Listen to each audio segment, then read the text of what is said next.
We're going to take notes on our angle relationships foldable. And the first angle that you see are vertical angles.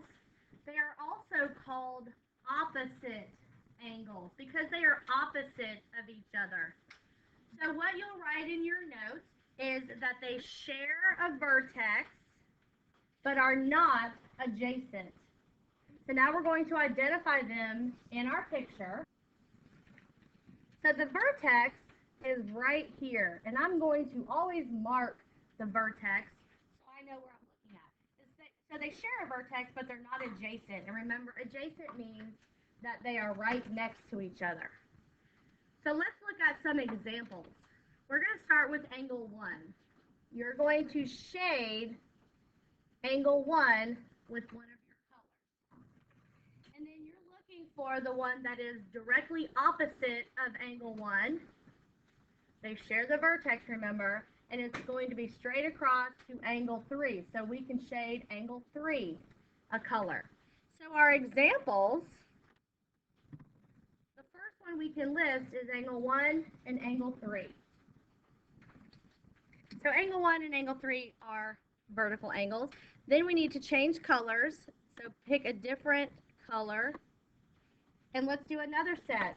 So I'm going to choose angle 2 and shade angle 2. And if I go straight across the vertex, angle 4 is the vertical angle to angle 2. So we can list that as one of our examples. Then I want you to pick a different color. And let's go to the other intersection. Let's start with angle 5. Let's shade angle 5 a different color and go straight across the vertex to angle 7. So we know that angle 5 and angle 7 are also vertical angles. And then again, we're going to change colors. And we're going to shade 6. And if you go straight across the vertex, you can shade 8 because they are vertical angles. So we can list that as our examples. And I will tell you now that vertical angles are always exactly the same measurement. So they are congruent, which means they are equal to each other. The next example we're going to look at is the corresponding angles. And these are my favorite because they are in the same location on the different intersections. So just like before, we're going to put a dark mark on our intersections. And if they're in the same location, we're going to start by shading angle 1. Shade angle 1. And I have this intersection, and I have this intersection. Which one is in the same location on the circle as angle 1? You should see that it is angle 5. So for our examples, we have angle 1 and angle 5. Then I'm going to change colors, and let's shade angle 2. Angle 2 would be corresponding in the same location as angle 6 on the other intersection.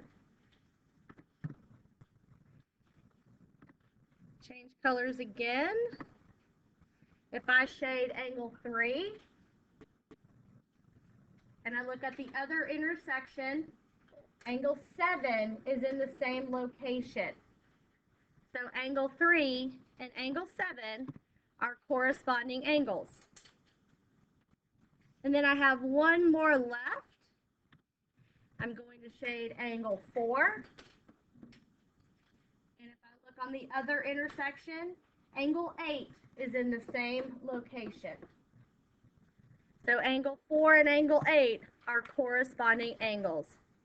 And corresponding angles are always congruent. Their measurements are always equal. Our next example is alternate exterior angles. And for this, I want to look at our definition. It says outside parallel lines and on the opposite sides of the transversal. If I look at the words alternate, exterior, alternate means opposite. Exterior means outside. So I would like for you to highlight those two words with your highlighter, and then we're going to highlight the exterior, because they're exterior, the exterior parts of the parallel lines. The exterior of the parallel lines is going to be highlighted, and that will help you to determine which angles we're going to look at. So here is the exterior. If you highlight those, we know now that we're only looking at 1, 2, 8, and 7 for the exterior angles. And then we're going to just have to look at which ones are on alternating or opposite sides. I'm going to start by shading angle 1. If I shade angle 1, then my choices are my choices are angle 2, 8, and 7. Because I have the word alternate, that means I'm going to go on the opposite side.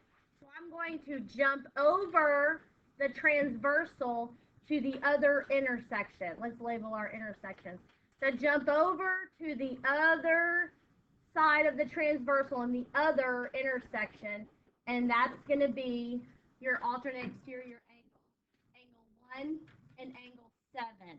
So that's our first example.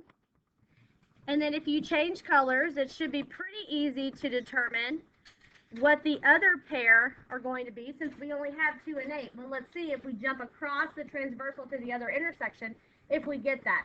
So let's highlight or shade angle 2, jump across the transversal to the other intersection, and that gives us angle 8. Those are your 2 pairs of alternate exterior angles. And alternate exterior angles are congruent, so they will equal each other. The measures will equal each other in alternate exterior angles. The next type of angles are alternate interior angles. And we're going to identify our 2 intersections. Notice it says the inside parallel lines on the opposite sides of the transversal. So looking up here, we have alternate, which means opposite, and interior, which means inside.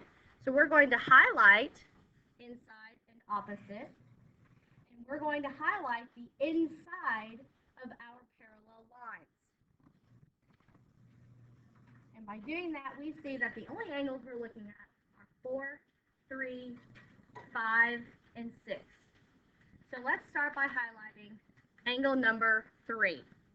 If I highlight angle 3, and I stay on the inside and go on the opposite side of the transversal, I'm going on the opposite side to the other intersection, I'm going to shade angle 5. So angle 5 and 3 are alternate interior angles. And as you see, I already put that up there, that angles 4 and 6 are obviously as well. So let's look at 4. If we shade 4, and we go on the opposite side of the transversal to the other intersection, we see that angle 6 is the alternate interior angle to angle 4. And alternate interior angles are always congruent. So their measures will equal each other. Now we're going to look at same side exterior angles. They're also called consecutive exterior angles. And let's look at our definition. Same side, we have same side. And outside for exterior. So same side of the transversal, outside of the parallel lines. So we're going to, like before, highlight that part of our definition, because it matches the word same side exterior angles, and we're going to highlight the outside, the exterior of the parallel lines. And then we see again, we're only looking at 1, 2, 8, and 7. So if I start with angle 1, angle 1, and I'm going to be looking at 2, 8, and 7. And I have to go to the other transversal, but I'm going to stay on the same side. So that means angle 8. So our first example are angle 1 and angle 8.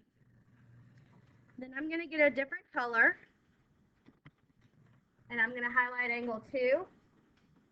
My only choice is 7 because it's the only other exterior angle, and it's on the same side, other intersection, so angle 7 is same side exterior angle with angle 2. And these angles are not congruent. They are actually supplementary, which means if you add them together, they will equal 180.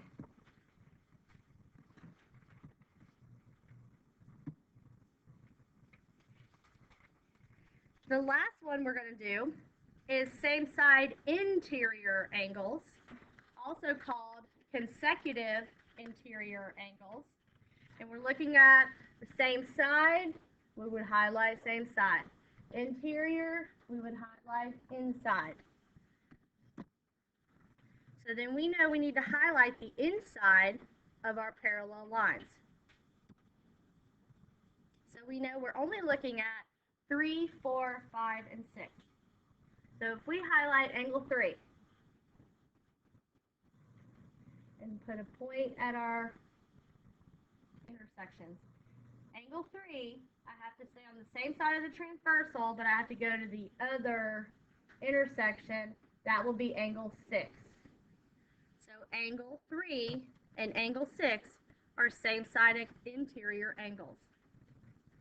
Then I can change colors, and I can highlight angle 4, and I know my answer is going to be angle 5 because it's the only one left on the inside, but I stay on the same side, other intersection, and I can highlight angle 5.